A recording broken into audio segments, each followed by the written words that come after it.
Alright guys, welcome back to Square Box Games. Today we're going to open the Star Wars X-Wing 2.0 Inquisitors tie expansion pack for the now officially canceled Star Wars X-Wing game. Which is very unfortunate, but this game did have a long run with a lot of expansions, a lot of content, and the fan community is going to keep the game going, which is great. Hopefully they're going to keep tournaments and come out with new content and points balances. So props to the community for stepping up to continue the love for this game. But I did get to pick up a few ships I hadn't gotten before recently on a sale before the game was announced to be canceled. But I figured we'd open these up and check them out. So I just completely cannibalize this packaging. I just want to get to this miniature. There we go. I'm not going to save the packaging, believe it or not.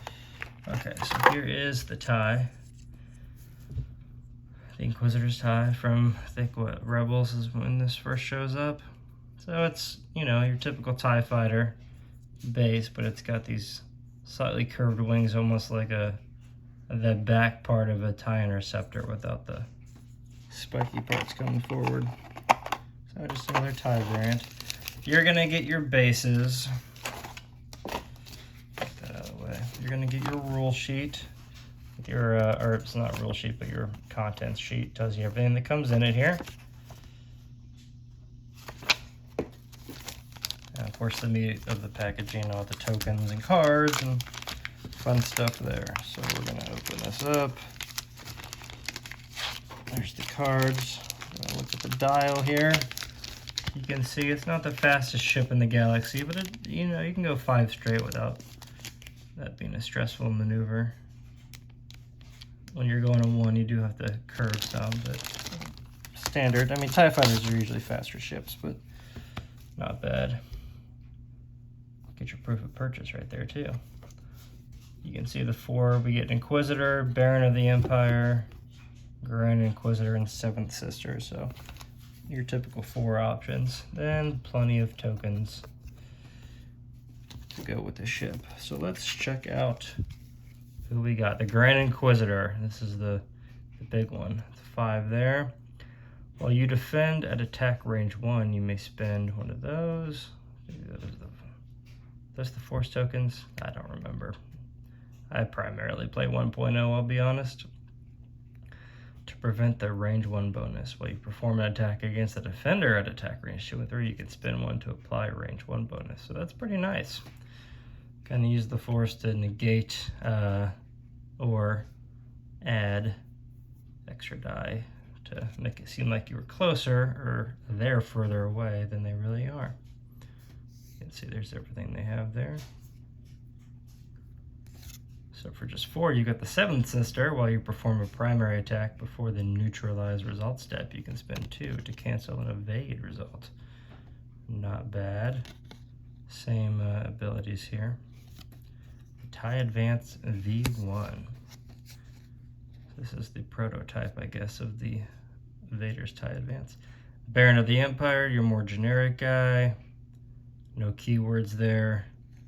No force. Same stats though. You got 2 attack, 3 defense, 2 hauled, 2 shields. Forgot to mention that. So these 2 are force users. This is your generic one that does not get the force. And then an Inquisitor, which I guess is a little bit of an upgrade from this guy. You get 1 force, but you don't have any actual other abilities. So I guess just a bit of an upgrade. You can choose which one you want there. TIE Advanced V1, Grand Inquisitor. So these are like the upgrades you can put. Hate shield upgrade, proton rockets. Baron of the Empire gets elusive outmaneuver afterburners. 7th Sister, predictor shot afterburners, proton rockets, and hull upgrade. And then your Inquisitor gets heightened perception. So that's what you can use that force for. And then proton rockets. So let's see what these abilities do here. Heightened Perception. At the start of the engagement phase, you can spend 1 force if you do engage at initiative 7 instead of your standard initiative value. Pretty awesome. Hate. After you suffer 1 or more damage, recover that much force. Dark side only, imagine that. Predictive Shot. After you declare an attack, if the defender is in your front arc there, you may spend 1 force. If you do, during the roll defense die step, the defender cannot roll more defense die than the number of your hits or crits. Here's your Proton Rockets. Shoots for 5, range 1 to 2. You can attack, spend a focus to spend 1 of those. Pretty fancy. Afterburners, only on small ships. After you fully execute a speed 3 to 5 maneuver, you can spend 1 of those to perform the boost action, even while stressed. So there you go, that's just what comes in the pack. If you guys have played and flown the Inquisitors tie, let me know what you think about it. Like I said, I haven't played a lot of 2.0, so I still need to get the conversion kits for my own fleet. But I'll see how it compares to like TIE Advance, TIE Interceptor, that kind of stuff. But you know, Force users are always great. You can get extra abilities with the Force users that are, you know, generally worth it, I'd say. Make a big difference in the battle. But yeah, that's just a quick thing what's inside. If you guys like this, hit the subscribe button if you don't mind. That means a lot to us.